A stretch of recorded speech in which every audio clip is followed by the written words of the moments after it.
노아는 아들들과 아내와 며느리들을 데리고 나왔다.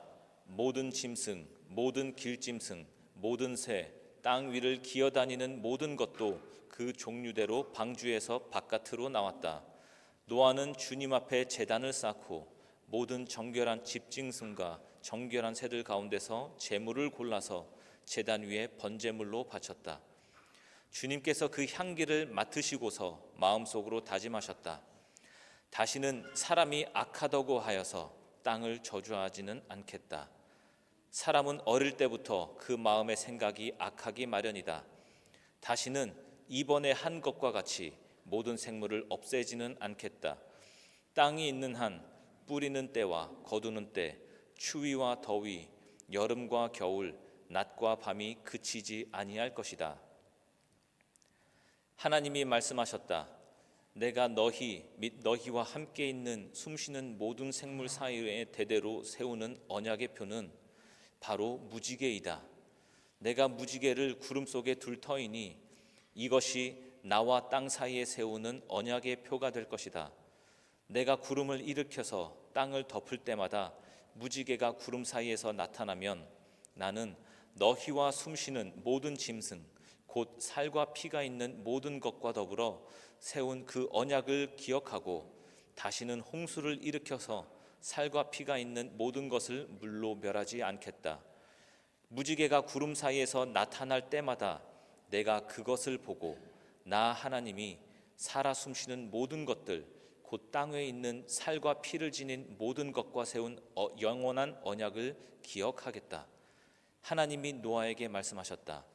이것이 내가 땅 위에 살과 피를 지닌 모든 것과 더불어 세운 언약의 표다. 아멘. 혹시 영화 캐스트어웨이를 보신 적이 있습니까?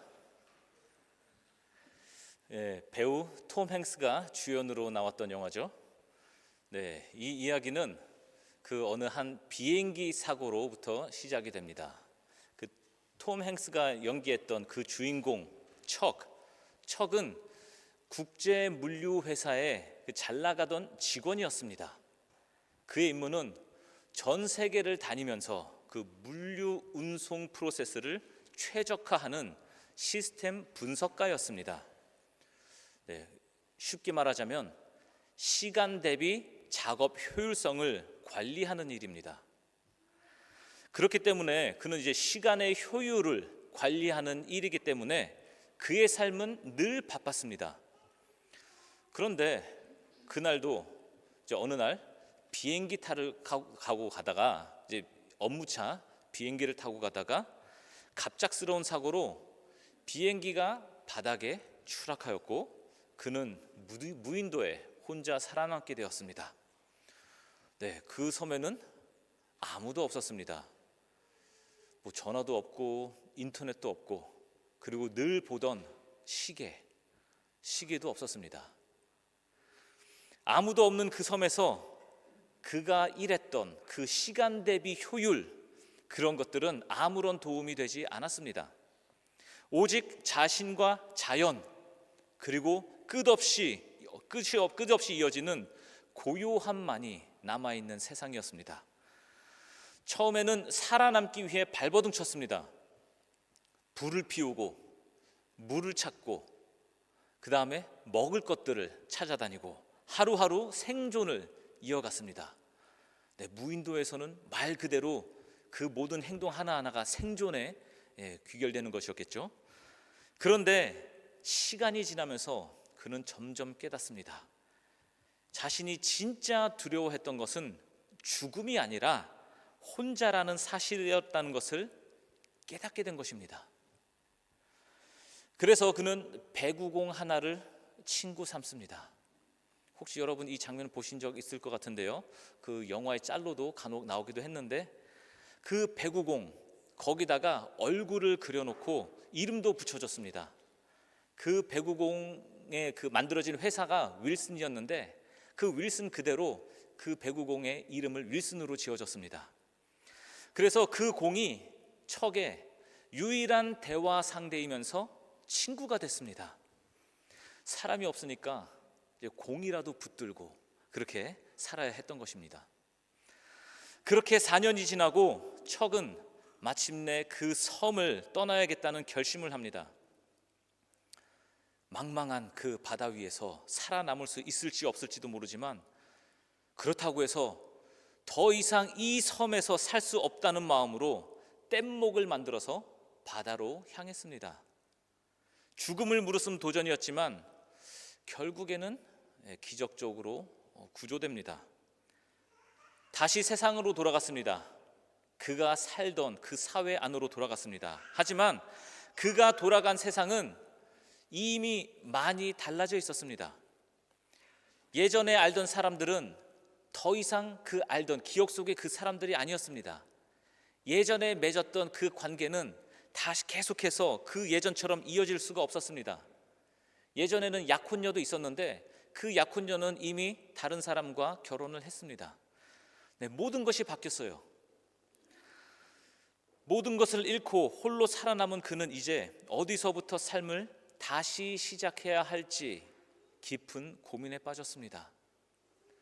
섬에 있을 때도 어디서부터 시작해야 될지 막막했는데, 다시 세상으로 돌아왔을 때 그때에도 막막함은 여전했습니다. 기적처럼 세상으로 돌아오긴 했지만 그가 마주한 현실은 여전히 고독한 섬 같았습니다. 사람들 사이로 돌아왔지만 그는 여전히 혼자였고, 그 혼자만의 자리에서 새로운 삶을 다시 시작해야 했습니다. 오늘 본문 말씀에 나오는 노아도 마찬가지입니다. 모든 것이 무너진 세상, 사람도 집도 도시도 모두 사라진 그 땅에서 노아는 하나님의 은혜로 살아남았습니다. 이 세상에 아무것도 없습니다. 그리고 아무도 없습니다. 사람이라고는 자기 자신과 가족뿐입니다. 그런데 그 땅을 딛고 처음 한 일이 무엇이었을까요? 생존을 위한 집 짓기도 먹을 것을 찾는 일도 아니었습니다. 그는 제단을 쌓고 하나님께 예배를 드렸습니다. 왜냐하면 자기와 가족이 살아남은 것도, 땅 위에서 다시 시작할 수 있는 것도 사람의 힘이 아니라 하나님의 은혜라는 것을 알고 있었기 때문입니다. 우리도 마찬가지입니다. 여기까지 온 것, 우리가 여전히 숨 쉬며 하루하루를 살아가고 있다는 것, 그것은 실력도 아니고 행운도 아닙니다. 내가 잘해서 여기까지 왔다라고 자신 있게 말할 수 있는 사람 아무도 없을 것입니다. 그건 오직 하나님의 은혜입니다. 값없이 나에게 주어졌지만 결코 가볍지 않은 선물, 우리가 누리고 있는 모든 것의 시작, 바로 거기서부터입니다. 그것이 바로 은혜. 그래서 우리도 노아처럼 그 은혜가 시작된 자리에서 매일 우리의 삶을 살아내야 됩니다. 은혜로 살아내야 됩니다. 이 은혜는 내 삶에서, 우리의 삶에서 이미 시작되었습니다. 이제 우리의 몫은 단 하나입니다. 바로 내가 받은 이 은혜를 잊지 않고 반응하는 것, 그게 바로 깨어있는 삶입니다. 내가 받은 은혜에 반응하는 것. 그것에 대한 한 가지 예로, 지난 10월 추수감사주일에 우리는 지난 한 해를 돌아보며 나에게 주어진 은혜, 내가 맺은 열매, 그것들을 기억하면서 하나님 앞에 감사의 예물을 드렸고, 그리고 그것들이 우리 주변 이웃들에게 흘러간 것을 기억할 수 있습니다. 그것이 바로 내가 받은 은혜에 깨어서 반응하는 것입니다. 대단하고 거창한 일이 아니더라도 오늘 하루를 살면서 하나님의 마음을 기억하는 것, 그것이 바로 은혜를 따라 살아가는 것입니다. 창세기 8장 20절 말씀을 다시 보겠습니다. 노아는 주님 앞에 제단을 쌓고 모든 정결한 집짐승과 정결한 새들 가운데서 제물을 골라서 제단 위에 번제물로 바쳤다. 바깥 세상에 물이 빠진 후에 노아는 하나님께서 말씀하실 때까지 기다렸다가 방주에서 나왔습니다. 그렇게 방주에서 나온 노아가 무너진 세상 위에서 처음으로 한 일이 무엇이었을까요? 집을 짓는 것도 아니고 먹거리를 찾아다니는 것도 아닙니다. 땅을 일구는 것도 아니었습니다. 그는 제단을 쌓고 하나님께 번제를 드렸습니다. 예배로 다시 시작한 것입니다. 우리가 일반적인 상식으로 생각한다면 세상이 완전히 리셋된 상황에서 가장 먼저 해야 할 일은 무엇일까요? 우리도 가끔씩 컴퓨터가 먹통이 되면 뭘 눌러요? 리셋을 누르죠. 그럼 컴퓨터가 다시 시작합니다. 새롭게 시작합니다. 그것처럼 마치 리셋 버튼이 눌린 것과 같은 이 세상에서, 아무것도 없는 이 땅에서 우리가 살아나가야 된다면 우리가 가장 해야 될 일은 무엇이었을까요? 여러분 같으면 무엇을 하겠어요? 모든 것을 잃고 다시 시작하는 자리에서 가장 먼저 떠오르는 건 보통 생존입니다. 오늘 밤 뭐 먹고 자지? 당연한 거예요. 먹을 것, 입을 것, 머물 것이 가장 시급한 문제일 것입니다. 그러나 노아는 달랐습니다. 그는 먼저 하나님을 기억했습니다. 그리고 그 은혜 앞에 자신을 드렸습니다. 그것이 예배입니다. 하나님을 기억하는 것, 그리고 예배를 드리는 것. 하나님께서 나를 이렇게 또 살려주셨구나, 그 은혜에 반응하는 것, 그것이 예배입니다. 예배는 어떤 어려운 형식을 틀리지 말아야지, 이거 똑바로 해야지 하면서 진행하는 것이 아닙니다. 예배는 무언가를 진행하는 것이 아니에요. 예배는 하나님의 은혜를 깨달은 사람의 자연스러운 반응입니다. 예배는 하나님께서 나에게 주신 은혜에 자연스럽게 반응하는 것입니다. 자, 예를 들어서요, 너무 가난해요. 당장 오늘 밤 먹을 게 없어요. 애들은 울어요. 그런데 옆집 아줌마가 쌀 한 마리를 주셨어요. 그러면 그것에 대한 여러분의 반응은 어떻겠어요? 온갖 형용할 수 없는 말들로 감사하다고 표현하겠죠? 안 그렇으면 그냥 굶고 자야 되는데, 그거예요. 하나님께서 나에게 주신 은혜, 그것에 대해서 반응하는 것, 온갖 형용할 수 없는 말들로 반응하는 것, 그것이 예배입니다. 그래서 깨어있는 사람은 하나님의 은혜를 그냥 지나치지 않습니다. 하나님이 나를 살리셨고 여기까지 인도하셨고 지금도 함께하고 계시다는 사실 앞에서 가만히 있을 수 없는 것입니다. 그냥 받은 것에 대해서 입 싹 닫고 그냥 가만히 아무것도 없었던 듯이 그렇게 우리가 할 수 없다는 거예요. 그래서 우리는 예배로 하나님께 반응하는 것입니다. 노아처럼 모든 것을 잃고서도 살아남은 사람은 그냥 알게 됩니다. 그건 모를 수가 없는 거예요. 내가 가진 것은 다 사라져도 하나님이 계시면 다시 시작할 수 있다는 것, 이것은 우리가 은혜를 통해서 알 수 있는 것입니다. 그래서 그 믿음과 감격이 예배로 이어지는 것입니다. 오늘 우리가 이 자리에 있는 것도 마찬가지입니다. 이 자리도 지금 이 순간 숨 쉬고 있다는 사실도 모두가 하나님의 은혜입니다. 우리는 매주 봉헌 시간에 이렇게 고백하면서 찬양합니다. 혼자 하려니까 되게 어색하네요. 모든 것이 주께로부터 왔으니.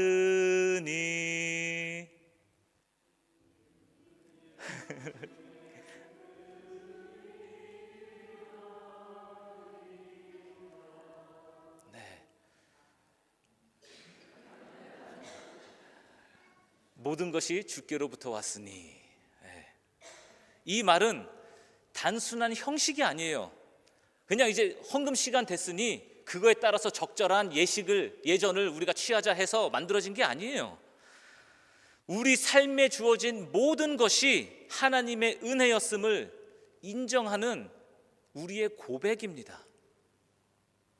그렇다면 모든 것이 은혜라면 우리는 그 앞에서 어떻게 반응해야 될까요? 그 첫 반응이 바로 예배라는 것입니다. 예배. 하나님과의 관계를 다시 세우는 일, 하나님 앞에 무릎 꿇는 일, 이것이 바로 은혜에 깨어있는 사람의 첫걸음입니다. 그래서 우리는 수련회를 가면 가장 먼저 뭐부터 해요? 예배부터 드립니다. 왜일까요? 모든 순서에 앞서 그 예배 시간이 가장 중요하기 때문이에요. 무엇을 시작하든 이 모든 것이 하나님의 은혜라는 사실 앞에 엎드리는 것입니다.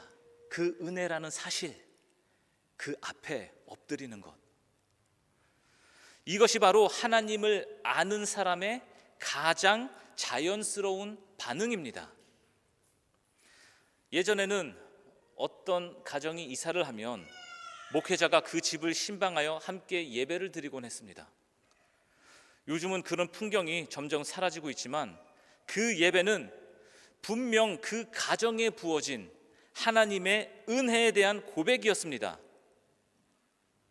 또 다시 새롭게 출발하는 그 새로운 출발선에서 노아처럼 하나님을 먼저 인정하고 예배로 삶을 열어가려는 믿음의 자세였던 것입니다. 창세기 8장 21절을 함께 보겠습니다. 주님께서 그 향기를 맡으시고서 마음속으로 다짐하셨다.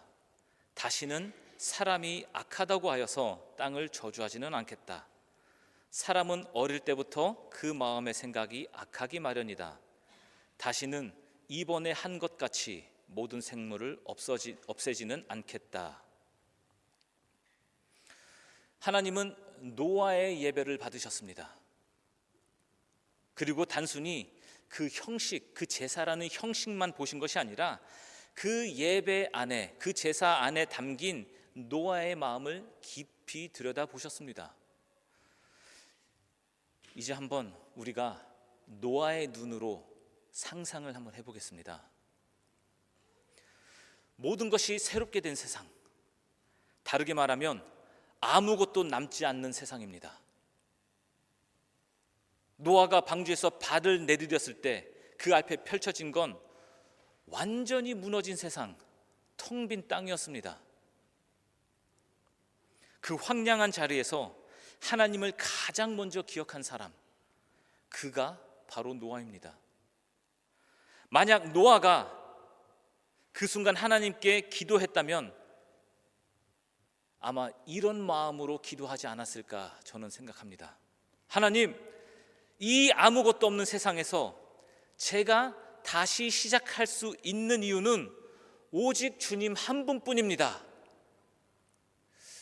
이 황량한 세상을 보면서, 아무것도 없는 세상을 보면서 노아가 하나님을 향해서 이렇게 이런 기도의 내용이 있지 않았을까, 이런 생각을 한번 해봤습니다. 세상은 모든 것이 사라진 자리였고 노아는 그 자리에서 하나님을 먼저 붙든 사람이었습니다. 그 은혜 앞에 다시 삶을 이어간다는, 다시 계속해서 그 생명을 이어간다는 그 은혜 앞에 깨어있는 사람의 모습이었습니다. 그리고 그 예배에 하나님은 반응하셨습니다. 그런데 하나님의 반응은 우리가 예상한 것과는 좀 달랐습니다. 사람은 어릴 때부터 그 마음의 생각이 악하기 마련이다. 네, 뭐 우리 학교에서 옛날에 성악설, 뭐 선성설 뭐 이런 거 배웠었죠. 참 이거 하나님께서 창조하신 그 사람들에게 이렇게까지 말하는 게 좀, 참 한편으로는 내가 그러고 싶어서 그러나?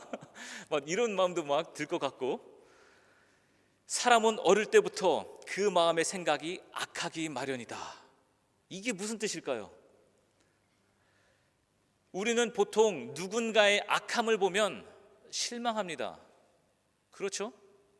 사실 나도 별반 다르지 않으면서 누군가의 그 악한 마음을 보면은 실망합니다.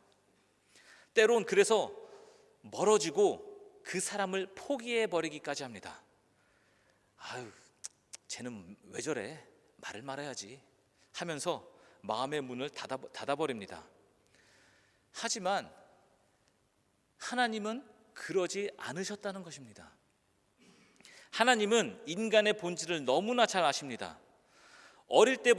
사람이 어릴 때부터 마음속에 악한 생각이 얼마나 쉽게 들어오는지, 사람의 마음에 그 악한 생각이 어릴 때부터 얼마나 쉽게 들어오는지, 얼마나 자주 흔들리고 무너지는지를 하나님께서는 알고 계셨습니다.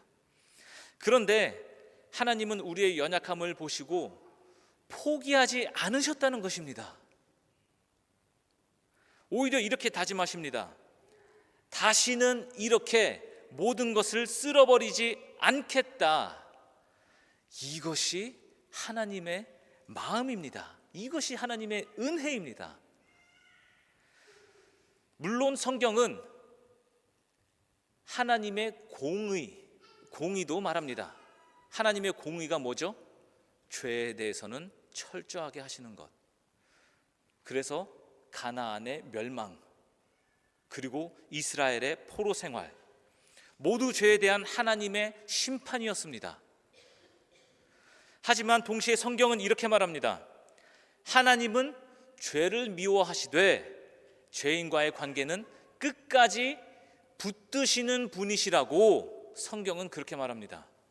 그래서 우리가 잘 아는 말씀이 있죠. 에스겔 18장 23절 말씀입니다. 나 주 하나님의 말이다. 악인이 죽는 것을 내가 조금이라도 기뻐하겠느냐? 오히려 악인이 자신의 모든 길에서 돌이켜서 사는 것을 내가 참으로 기뻐하지 않겠느냐? 하나님의 마음이 명확하게 드러나 있습니다. 이게 바로 하나님의 마음입니다.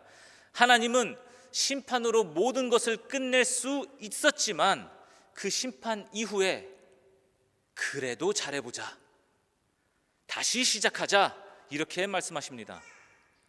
그래서 우리 하나님은 여전히 사람들을 바라보시며 새로운 은혜를 준비하고 계십니다. 우리를 위해서 날마다 새로운 은혜를 준비하십니다. 놀랍지 않아요? 그럼에도 불구하고 나에게 은혜가 준비되어 있다는 게, 이건 노아 시대에만 해당되는 이야기가 아닙니다. 오늘 우리도 자주 실수하고 죄 짓고 연약해집니다. 그때 하나님이 우리를 어떻게 대하시는지를 한번 생각해 보면 좋겠습니다. 하나님은 등을 돌리지 않으십니다. 오히려 더 가까이 오십니다. 그래서 때로는 부담스럽게 우리 마음에 양심을 주셨죠. 그 찔림, 그게 하나님께서 다가오시는 거예요. 그 마음의 찔림.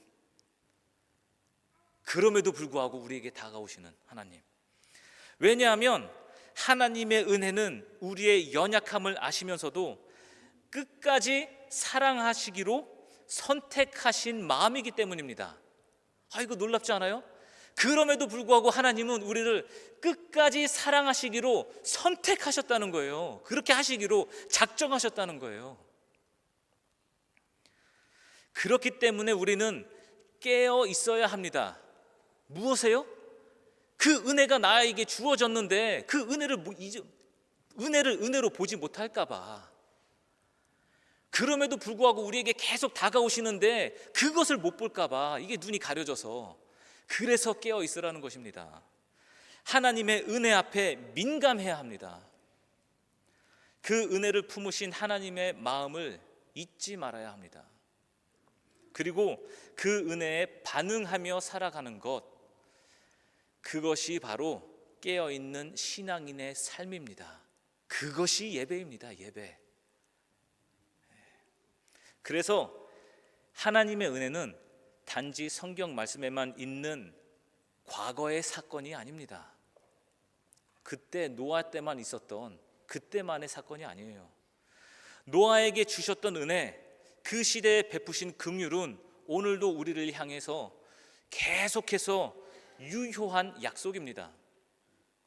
노아가 하나님께 예배를 드린 후 하나님은 단지 그 예배에 감동하신 것이 아니라 놀라운 약속을 주셨습니다. 바로 무지개 언약입니다. 무지개. 창세기 9장을 보면 하나님께서 이렇게 말씀하십니다. 내가 너희 및 너희와 함께 있는 숨쉬는 모든 생물 사이에 대대로 세우는 언약의 표는 바로 무지개이다. 무지개가 구름 사이에서 나타날 때마다 내가 그것을 보고 나 하나님이 살아 숨쉬는 모든 것들, 곧 땅 위에 있는 살과 피를 지닌 모든 것과 세운 언약, 영원한 언약을 기억하겠다. 누가 기억한다고요? 하나님이. 이건 단지 그 무지개는 그냥 예쁘라고 하늘에 떠 있는 게 아닙니다. 하나님께서 우리를 향해 하신 약속의 증거입니다. 하나님은 무지개를 보며 우리를 다시 기억하시겠다고 하셨습니다. 우리도 무지개를 보지만 또 누가 무지개를 본다고요? 하나님이 그 무지개를 또 보시면서 그 약속을 기억하시겠다고 하셨습니다. 그래서 우리가 여기서 주목해야 할 표현은 바로 이것입니다. 내가 기억하겠다. 우리는 보통 사람이 언약을 기억해야 한다고 생각합니다. 우리가 하나님께서 주신 그 말씀, 그 언약을 잘 기억해야지. 그런데 성경에서는 하나님이 우리를 잊지 않겠다고, 하나님이 직접 자신의 언약을 기억하겠다고 말씀하셨습니다. 이것이 은혜입니다. 하나님은 우리보다 우리를 더 잘 기억하십니다. 우리가 무너질 때도, 흔들릴 때도, 멀어질 때조차도 무지개 언약은 여전히 하늘에 있고 하나님은 여전히 그 약속을 붙들고 계시다는 것입니다. 무지개가 딱 떴는데 그 무지개를 우리가 알아봐야 되잖아요. 저 무지개가 무엇인지. 그래서 우리는 깨어 있어야 하는 것입니다. 저 무지개가 무엇인지. 은혜에 깨어 있고 하나님의 언약에 깨어 있고 무지개를 통해 보여주신 하나님의 말씀에 민감해야 합니다.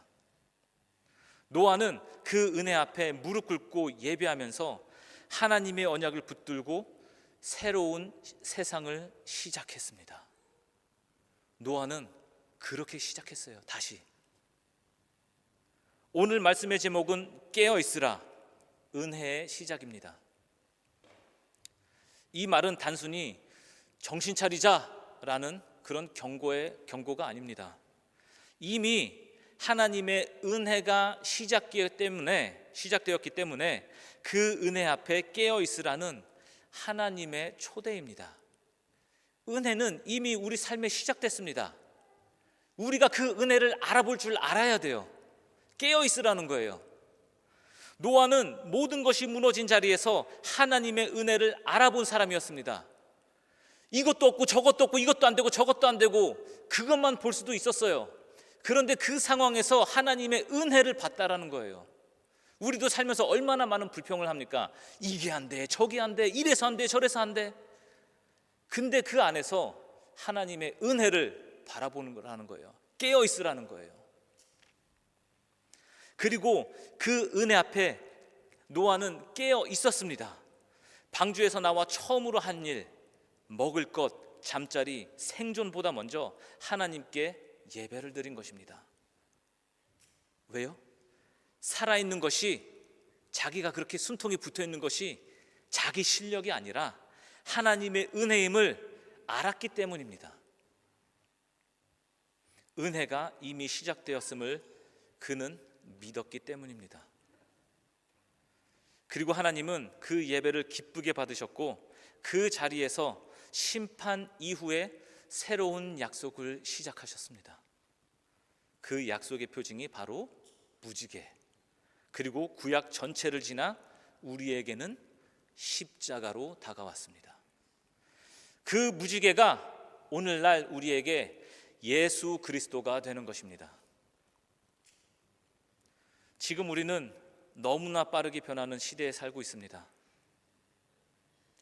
내일이 보이지 않는 불확실함 속에서 우리는 종종 길을 잃고 마치 방주에서 막 나온 노아처럼 이제 어디서부터 다시 시작해야 되나, 그 막막함, 이렇게 이제 막막할 때가 있습니다. 우리가 가장 불안한 이유가 뭐예요? 앞날을 모르기 때문이에요. 그게 가장 막막해요. 그런데 우리가 한 가지를 기억해야 됩니다. 은혜는 이미 시작되었습니다. 하나님은 이미 약속하셨고 지금도 우리를 기억하시고 우리를 향해 여전히 무지개를 하늘에 걸고 계십니다. 그러니 오늘 우리가 할 일은 단 하나입니다. 깨어있는 것, 그 무지개를 알아보는 것. 하나님의 은혜를 민감하게 느끼고 하나님의 말씀에 즉시 반응하고 다시 예배로, 다시 감사로 나아오십시오. 깨어있으라, 은혜는 이미 시작되었습니다. 그 은혜 앞에 서 있는 우리 모두가 되기를 축복하며 기도합니다. 기도하겠습니다. 하나님 아버지, 감사합니다. 오늘도 우리를 말씀 앞으로 부르시고 은혜로 이끌어 주심에 감사합니다.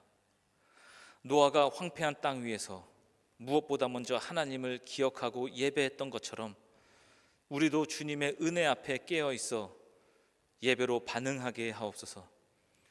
우리의 삶은 우리의 노력으로 세워진 것이 아니라 하나님의 인도하심과 긍휼로 여기까지 왔음을 고백합니다. 이미 시작된 은혜를 깨닫고 그 은혜를 따라 살아가는 우리가 되게 하옵소서.